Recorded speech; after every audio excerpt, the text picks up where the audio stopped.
Hello, and welcome back to my channel. I'm Shauna from Created and Made, and today we are going to be taking a deep dive into one of my favorite things to do, and that is gel printing. Now, if you're new to gel printing, if you've tried it but haven't done it too much, or even if you're not a beginner but want to brush up on some of the basics, this is the video for you. This is Gel Printing 101. Stay tuned.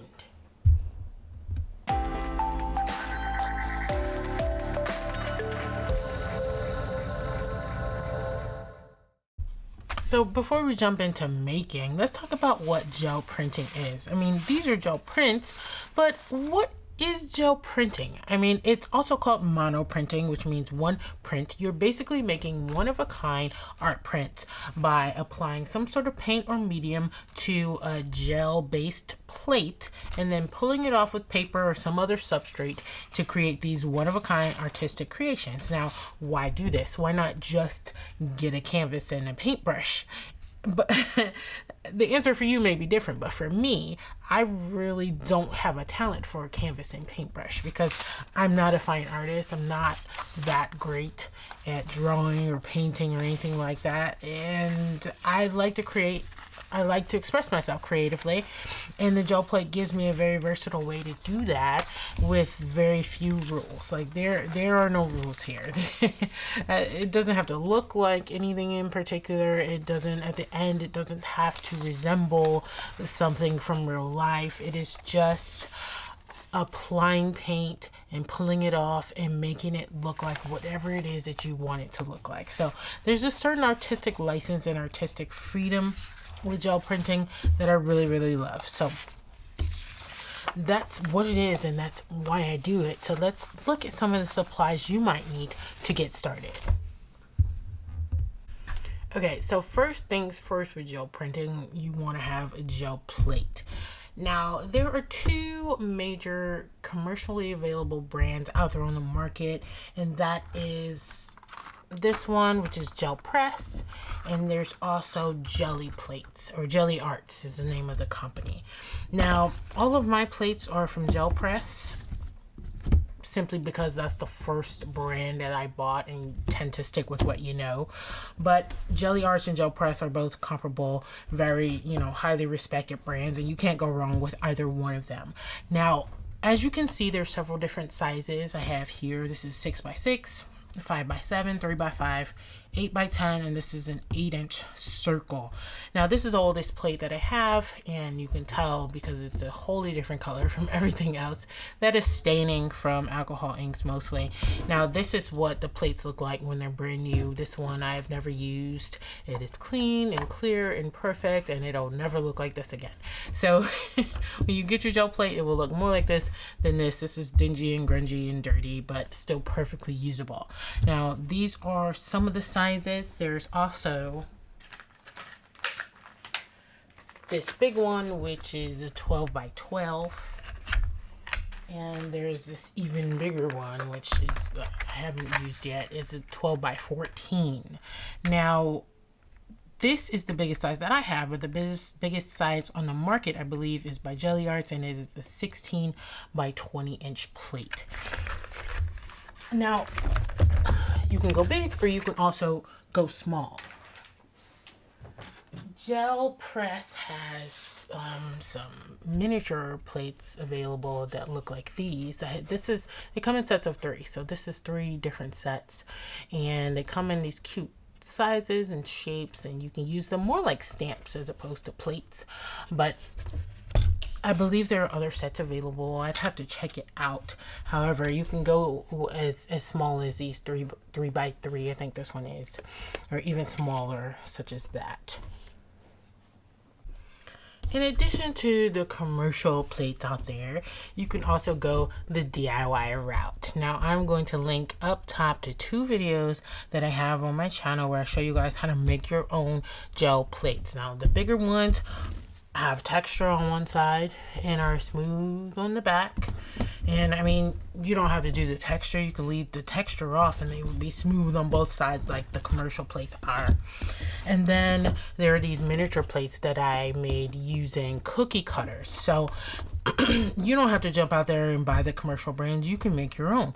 And the videos I have out there show you exactly how to do that. Now, the reason I do this is because sometimes I want a plate that is a specific size. Sometimes I want a plate that has a specific texture or pattern on it.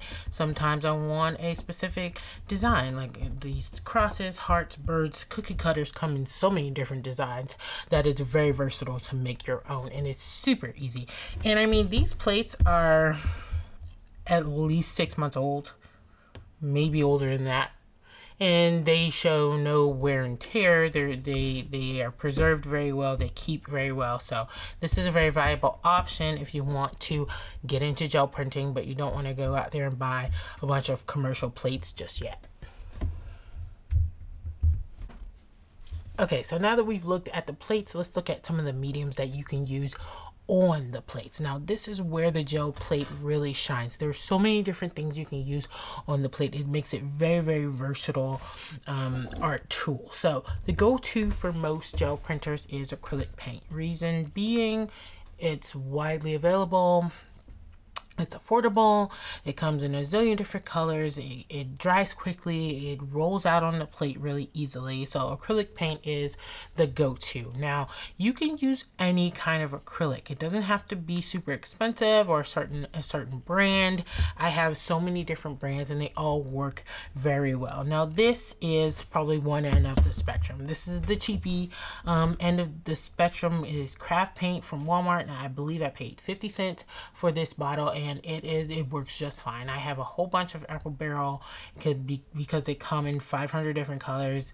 I'm exaggerating, but it's a lot of colors, and they work very well on the gel plate. Now, this is for me, the other end of the spectrum. This is on the very expensive side. This is probably one of the most expensive tubes of paint that I own. And Golden is a fine art brand. It just is. And the reason I show you these two things is because you can go cheap or you can go not so cheap, and it all works on the gel plate. It will take both of these just fine. Now, in addition to acrylic paint, you can also use other kind of paints. Well, before I jump to that, know that you can also use thick body, heavy body, the thinner stuff, the runnier stuff. It all works as far as acrylic goes. Now, the other paints you can use, this is watercolor, and you can use watercolor on the gel plate. I mean, it's a whole different aesthetic. It's going to look much different than acrylic will because it is more watery, and so it will tend to bead up on a surface like a gel plate. But there are things you can do. You can make it work. It's a look, you know, and it can be done on the gel plate. So in addition to watercolor, you can use gouache, which would be a watercolor type of feel, but a little thicker, so it wouldn't bead up quite as much. You can also use oil paint on the gel plate. Now, you might see around the internets that it tells you not to use oil paint on the gel plate, and the reason that you might see that around is that the gel plate has oil in it, and if you leave oil paints on the gel plate, they might somehow mess with the oil that is in the paint. But to be quite honest, I've never observed any damage to the plate from using oil paints, but they are their own animal. Like, just like on a canvas, oil paint is much different to work with than acrylic. It is the same on the gel plate. It can be done though. Now, other than the paint side of things, oh wait, no, there's tempera paint too. This I forgot, this is tempera paint. Now, this is the Dollar Tree stuff, so it is it's more on the cheap side. Just keep it 100. It's definitely cheap, and it is almost transparent, and it is watery, and it is that side of the spectrum, but it can very much so be used on the gel plate even still. Now, other than the paint side of things, there's also inks. You can use alcohol inks. What are these? We have acrylic inks, and we have I have some other of the Liquitex acrylic inks, but they're still, it's the same liquid acrylic. Inks work just fine. They're kind of like watercolors, meaning that they will more than likely bead up on the plate, and it's just fine. It works just fine, but you have to be prepared for that when working with it. Now the thing with alcohol ink is it can stain your plate. It's really only certain colors, and it might just be this brand, I'm not sure, but it's yellow and it's some greens, and that's it. Like this would probably stain my plate. This probably wouldn't. I don't know what it is. It's just those particular colors. But you know what? The plate still works all the same. There's nothing wrong with this plate. It's just kind of dingy and ugly looking. It still works the same way it did when it was brand new. Now, so that's inks, alcohol inks, acrylic inks. You can also use on the plate texture paste, such as this Simon Hurley lunar paste. Yeah, but any brand that is similar to this will work just fine. You can use sprays. This is Dilutions, but you can use Dina Wakley stuff. Distress sprays, those all work very well on the plate as well. Now, there's paints, there's sprays, but you can also use things like Sharpies, markers, pens, chalks, pastels. The sky's the limit with the gel plate. So we'll take a look at some of these a little later on in the video. Okay, now we want to talk about how we get all of those mediums onto the plate. And the vast majority of what you see here is just a sea of Brayers. Now, do you need 25 Brayers to do gel printing? No, you don't. I happen to have a lot because it took me a while to kind of figure out which ones I like the best. Now, we're just going to eliminate this one from the running right away. This was a Mod Podge Brayer, I think, that I already had. And it pops out, and purportedly that makes it easier to clean, but it doesn't spin. Wow, okay. It doesn't spin properly if you don't clean it all the time, and I'm not a clean my brayer all the time kind of person. So, and it's super hard. And the hardness of it is kind of what's been the differentiating factor in the rest of these Brayers. Now, most Brayers you're going to use for gel printing are made of rubber. I mean, there exist Brayers that are like this, you know, foam Brayers, rollers, and this is just not really suitable for regular use on the gel plate, just because it absorbs a lot of the medium. So you would want something that is rubber. Now, these red handle rubber Brayers are from Speedball, and they are soft rubber. This one, I think these other three are all from Ranger, and the red one is a hard rubber, and the black ones are sort of medium, middle of the road. So why does softness matter? For me, and you can see when I say softness, it's something like you can see how squeezable that is. Whereas with something like this hard red rubber one, there's not nearly as much give with that one. And soft Brayers offer more control to me in applying pressure to the plate and creating different effects with the brayer if you want to create effects with your brayer. And it also allows you to pick up the paint or medium more evenly and spread it out more evenly as well. So that is why I like soft Brayers over harder Brayers. Now, these medium Brayers are good too. They have a medium softness. They're not quite as hard as this one, not as soft as this one. And you know, the Ranger Brayers have some benefits. They have these little feet that you can set it down on so that it's not touching your surface. But the thing that, one of the other benefits is related to the handle, in that it is a flexible sort of wire material, and you can pull this part off, which makes it easier to clean. But the fact that it is flexible wire also is a detriment for me. I just feel like the handle is kind of uncomfortable to hold. It moves around. It's hard to grasp.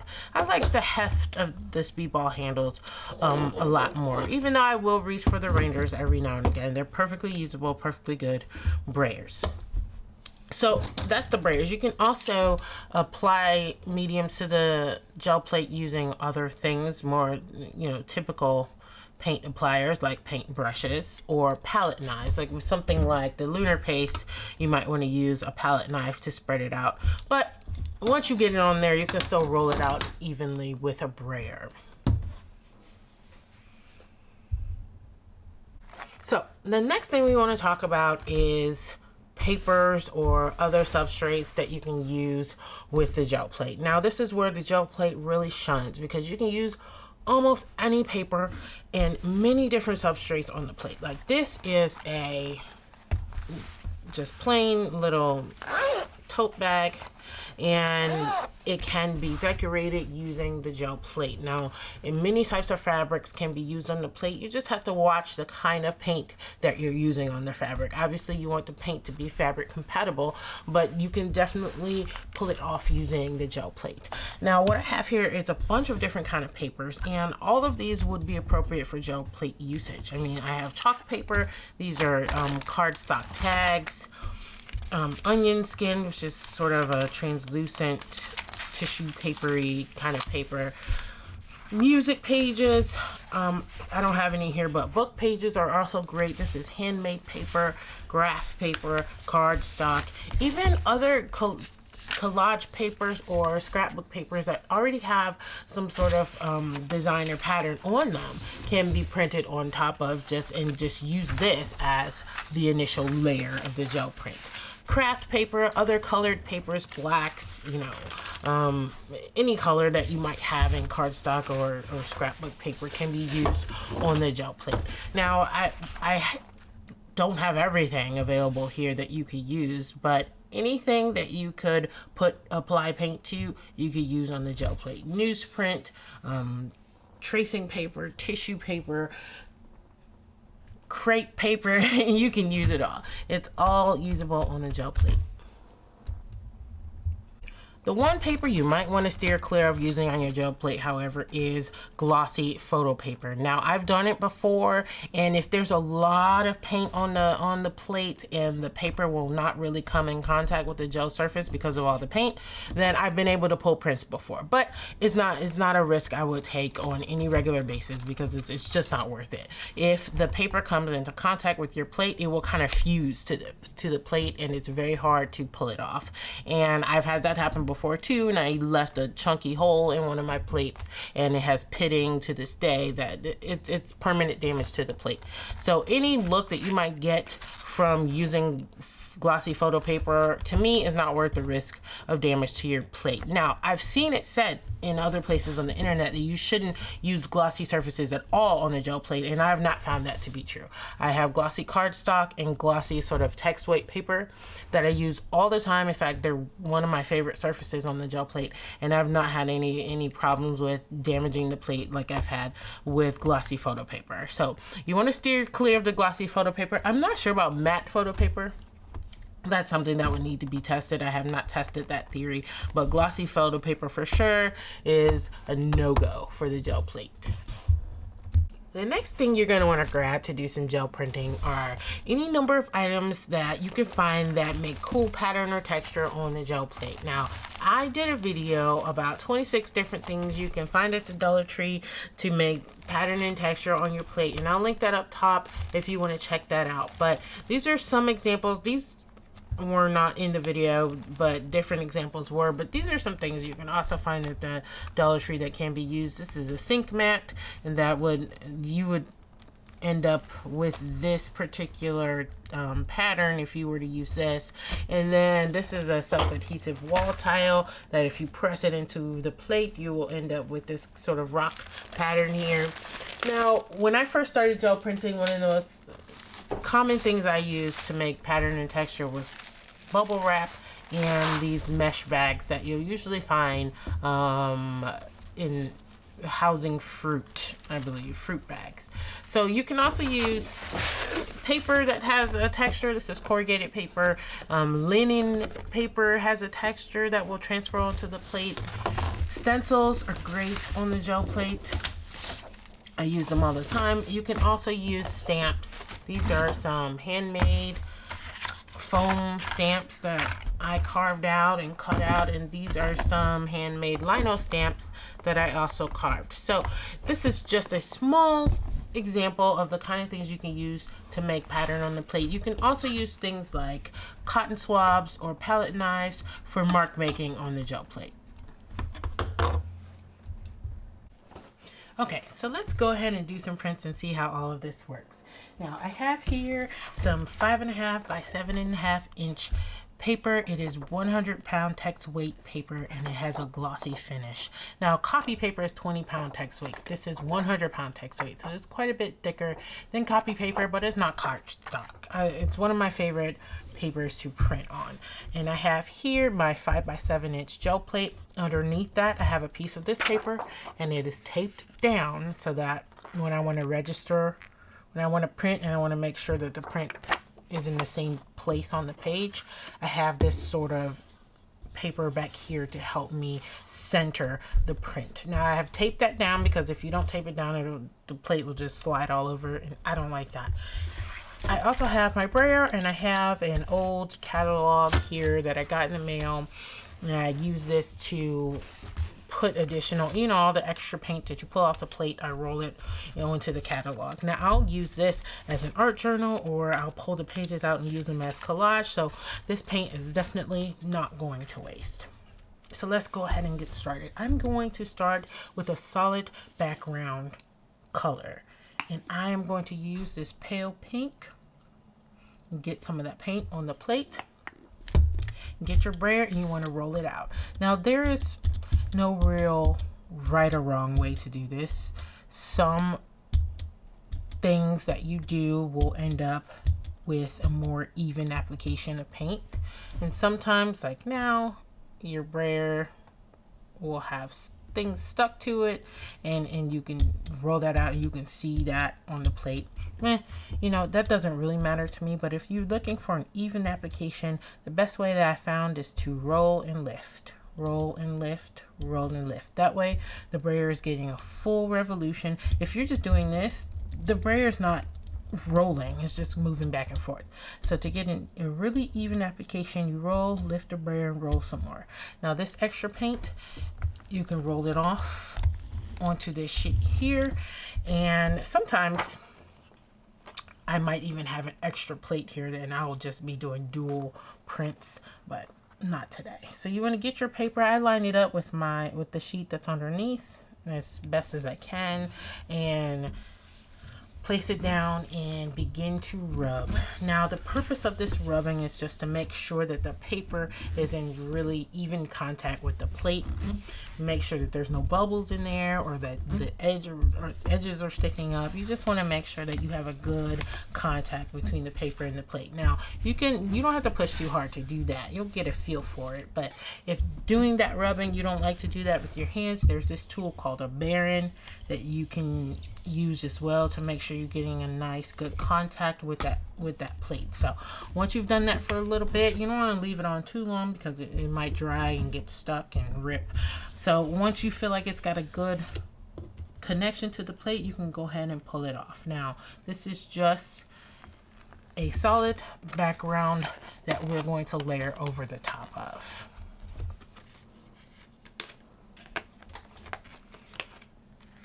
Now our second layer, you just want to pick a color that you think it works with the first color that you use. I'm going to go with a dark pink color, complementary to the light pink that I used, and I'm going to put some texture over the top of this. Now I'm going to go tried and true, and I'm going to use some bubble wrap. So what I want to do is go ahead and get my dark pink, spread out as evenly as it can, or as evenly as I want it to be. You might not want it to be even, and that's fine too. And then my extra paint I can roll out over here, and I'm gonna grab my bubble wrap.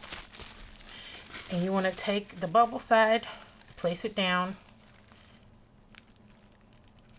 and just give it a mush. You don't want to press too hard. You shouldn't be popping bubbles at all, but you just want to make sure that the bubbles have a good contact with the plate. And then once you pull it up, you can tell that it did because you'll get this print here. And if you want to, you can take a piece of paper and actually pull some of that wet paint off. So you'll end up with a 2-for-1 here. As you can see, that printed off very well.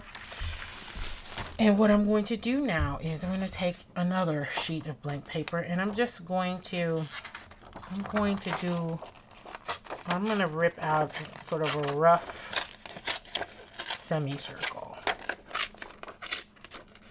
I'm going to use that as just a makeshift mask here. I'm going to place it over the edge here, and then I'm going to take my solid light pink background, line it up with the paper underneath, and then take this bubble wrap print that's going to have the semicircle here is going to be blocked off with the mask that I made. I'm going to get some good pressure, make sure that everything's transferring. If I want to peek, I can peek to see whether it's pulling off, and it definitely is. So I can go ahead and pull this fully off, and you'll see I have the transfer of the bubble wrap and the masked out portion of where our pale pink layer is showing through where I masked it off before. Now this you can pull off, and I mean, this is usable too. This can be collage fodder or what have you. It's very clear bubble wrap print. I think it's very cool.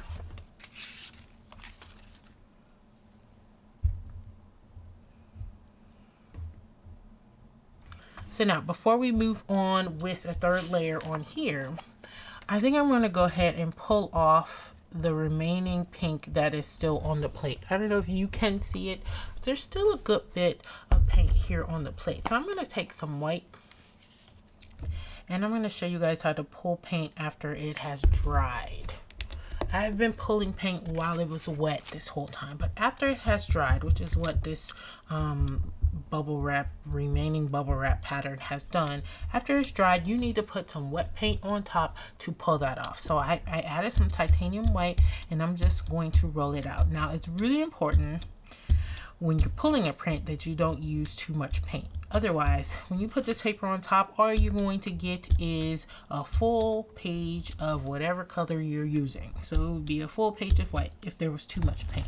This is actually, I feel like it's still too much. Now, once paint starts to get to a level where it is starting to dry out a little bit, you will see that when you roll the brayer over it, you will be lifting paint off, and that was what was just happening. Now you saw how translucent and light that layer of paint got, so I think it's ready to be pulled off. So you want to put your paper on and make sure again you get a good contact between the paper and the plate to be pulled, and you can peek and see whether it's ready to be pulled. You can see that it's pulling off just nicely, and you can see how much of that pink was still left on that plate. It was hard to see, but there was a lot of it still there. I mean, that was white paint I put over the top of it, so there was quite a bit of pattern still left there, and this can be used as well. Okay, so now I'm ready for the third layer on top of our print. I'm going to take this beautiful stormy blue color, sort of a gray blue, and I'm going to roll it out.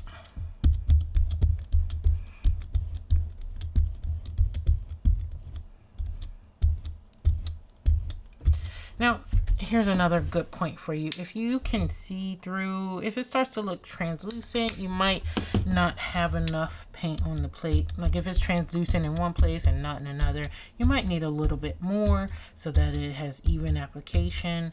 If it's too translucent, that means it might be too light of a layer, and it might start to dry prematurely, and I don't want it to do that. I'm actually going to take my mask and I'm going to stick it back down, and on top of that I'm going to add this stencil, and I'm going to go ahead and use one of my earlier prints to pull this out.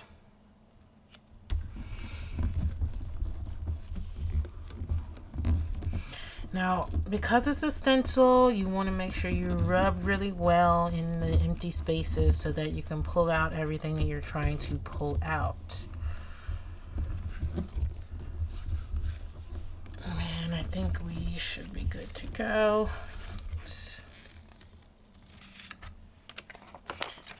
And there's that. I'm looking at the inside to make sure that I've pulled out enough paint, and I think that I have. So I'm actually going to go ahead and get my other print, Get the corners registered.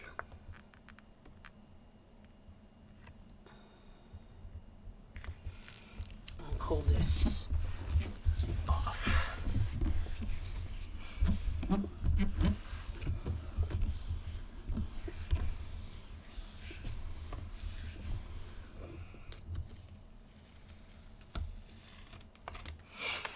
And this is what we end up with. We have that stencil pattern over the top of our bubble wrap pattern, and we still have this space here that's ready for whatever focal point we want to print on it. Now, I covered my bubble wrap pattern with this blue, but it's still collage fodder to me.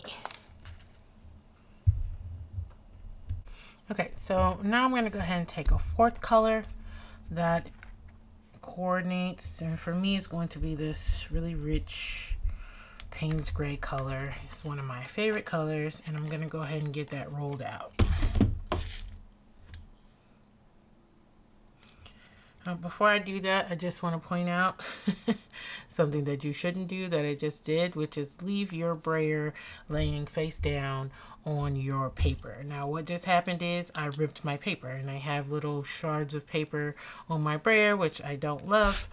But another reason you don't want to do that is your brayer can over time get a dents or divots in it. So yeah, don't do what I just did.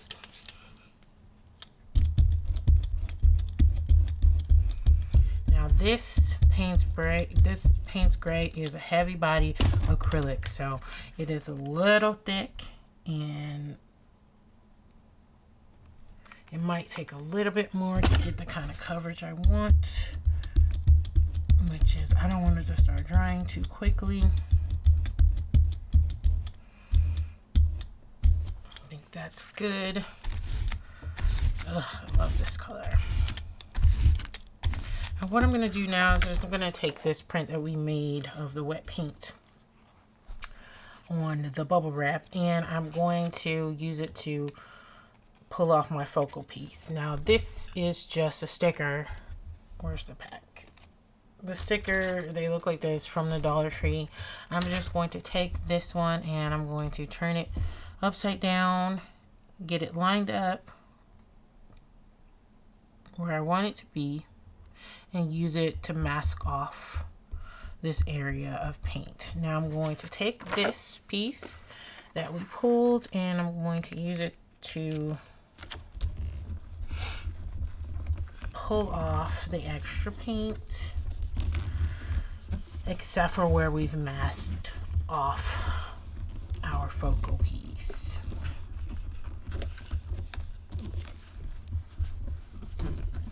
Just want to go ahead and get a nice rub around your mask to make sure that you're pulling up all the paint that you want to pull up. You can go ahead and peek at it, see what you've got. And see, that's cool in and of itself. I really actually kind of like that. But I haven't pulled up everything I want to pull up. There's still a lot of Payne's Gray here that I would like to remove. So let's go in with another piece and get that pulled up.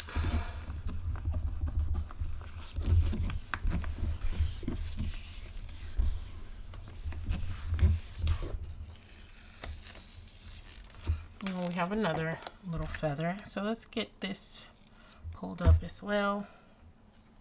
Now, I mean, that's even kind of cool. It's a sticker, and it's a gold sticker. Now it has paint over the top of it, but I think it's cool and can still be used. And so while the paint is wet, you can even clean up your focal if you want to, if there's still extra paint in places you don't want it to be. Otherwise, you can go ahead and pull it if it's still wet. I'm actually going to do a little bit of bubble wrap over the top, and then I'm going to go in with this piece here, make sure it's facing the right way, registered, and we're gonna pull.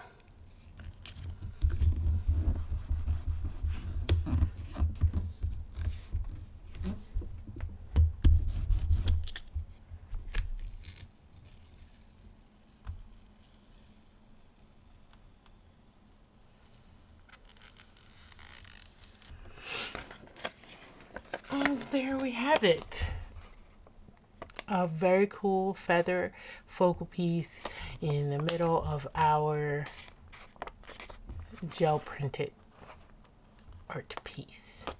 Okay, so we did our first set of prints, and this was our final piece that we came up with. But in producing this, we also were able to produce these 3 other pages that are really perfectly usable, and you can add more layers to these to make them stand out. You can of course add more layers to this piece as well, add a sentiment, whatever that you want to do. So the things that we demonstrated here was the paint application, the use of stencils, the use of a texture, the use of a mask, and I think that we've learned a lot in producing this piece. So let's do one more and see what else we can learn. Before we do our next print, I just want to create sort of an impromptu texture roller with my Ranger brayer. Now this brayer pops right out of the handle, as you can see, and I'm going to get some rubber bands to just wrap a couple of them around to create a random texture pattern. And so when we roll this over our plate, we'll get this sort of loose pattern that these rubber bands will create.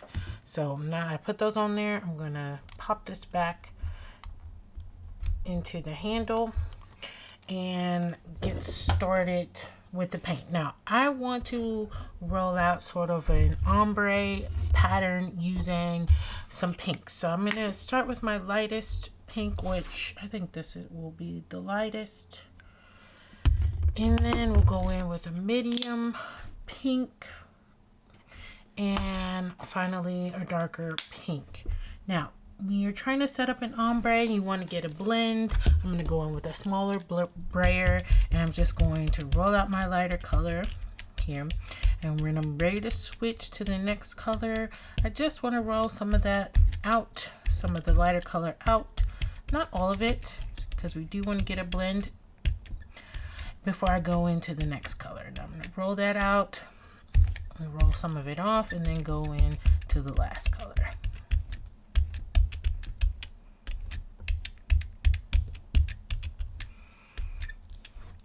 Okay, so now that I have my colors rolled out, I'm going to get my little rubber band brayer here and put some texture into it. I'm just going to roll it through, get some texture and some movement, and I am rolling it off in between so I'm not mixing my colors too much.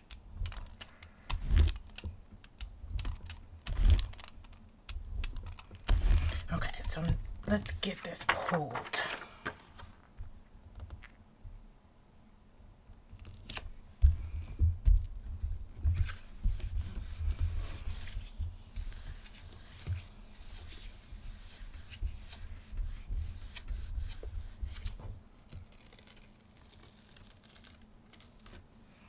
So what we end up with is a nice pink ombre that has some great movement and texture in it. Okay, so the next part of this I'm going to do, and I'm going to stick a stencil right over the top of the gel plate. Now, the stencil will kind of grab onto the plate. It's not a sticky surface, but it has some stick to it. So the stencil will grab onto the plate and it won't really move around too much. You see that? It's got some good stick to it. And I'm going to go ahead and grab some markers. Yes, markers. I have 5 shades of blue here, and I'm going to color in some of this stencil pattern onto my plate. Now, I'm not going to color in the whole thing. I'm just going to do a scattered blue pattern.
Okay, so I have just about as much of this colored in as I want to color.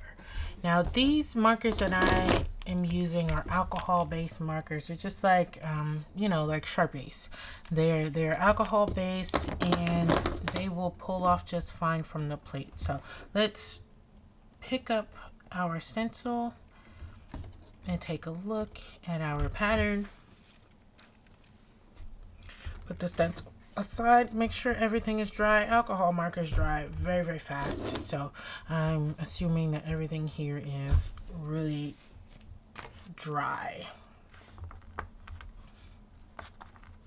Okay, so I'm going to pull this off on top of our pink ombre page here.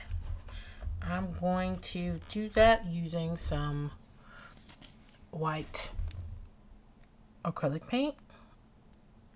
So when you're pulling a dry print, we talked about this a little bit earlier, but you don't want to use too much paint. You want to make sure you have a nice thin layer of paint over the top. Now this, even though I didn't put too much, it's probably too much anyway. So you can just roll some off if you have too much. Now, you know when you're getting to the right place where you start to see your pattern through the paint. Now you can go ahead and put this on top. Now this is going to dampen or, you know, tamp down our pink a little bit because we're putting a white color over the top, but that's okay. That's a look that I'm going for. So I'm gonna go ahead and print this right on top of here. This is pulling up. Looks like it's pulling, so we can go ahead and pull it all the way off.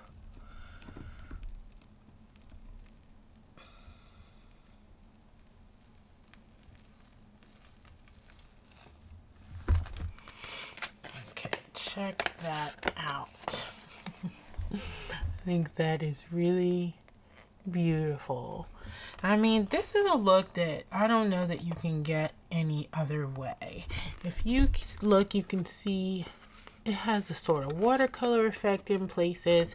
In some places, it didn't even pull all the way off of the plate. That's the pink that you see here, and I'm fine with that. That gives it a bit more movement, a bit more grunge, and I like the way that the ombre still shows up really well, even though we put white on top, and I think it came out really beautifully. Now, is this finished as is? Maybe. I might want to leave it as it is and throw it in my art journal, or I can put some more layers on top of it. It really is up to you.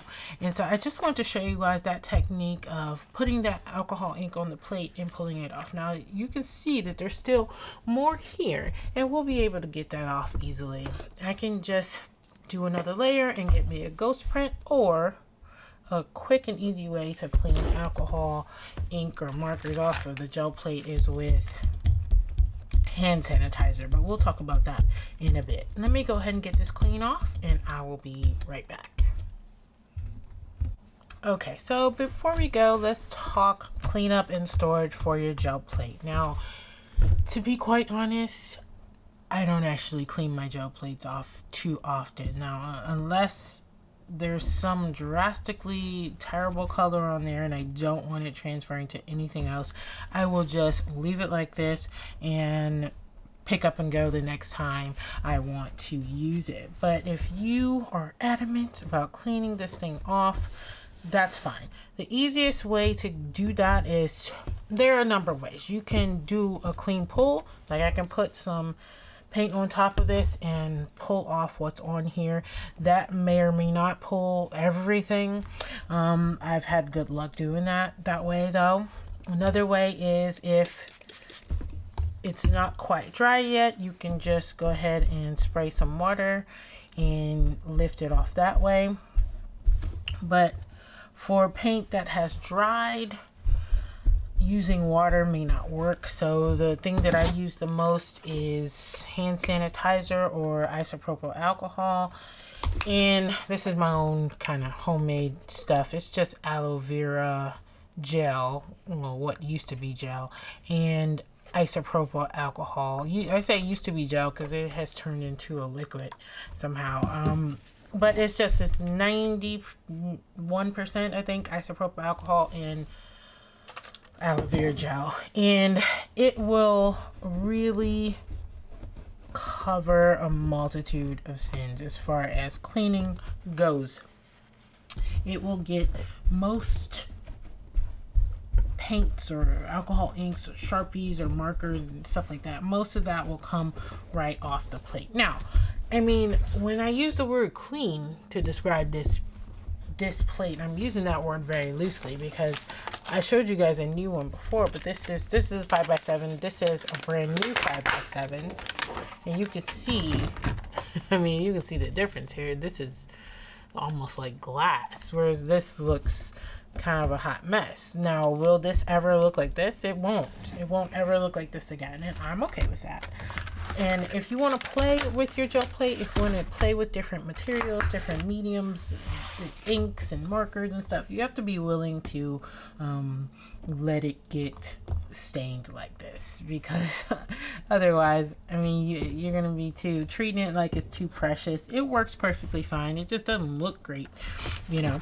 So as far as storage goes, we cleaned it off and we want to store it. The best way to store these is in the clamshell that they came in, but you do want to remove this mylar sheet that it's sitting on, because once you've used it, you want to throw the mylar away, or the acetate, whatever this is that it's sitting on top of. There's one on either side, because you can get bubbles that form, and those bubbles can make indentations on the face of the plate. So you want to store it in the clamshell, but just remove the mylar before you do that.